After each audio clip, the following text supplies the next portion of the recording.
در دل تاریکی عروس دریایی با نور خود می درخشد، نه با شعله بلکه با جادوی شیمیایی، با بدنی شفاف رقصان در آب و نوری که از درون می جوشد، گویی فانوسی زنده در اعماق اقیانوس است.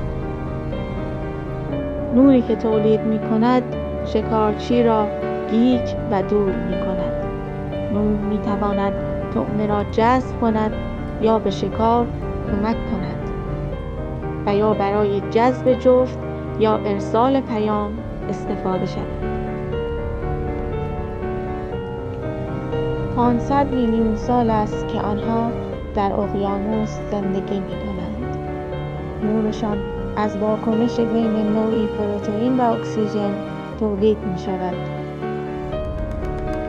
آنها از پلانکتون ها و ماهی ها و موجودات ریز دریایی تغذیه می کنند. بدنی ساده و اسرارآمیز دارند. آنها 95% بدنشان آب است.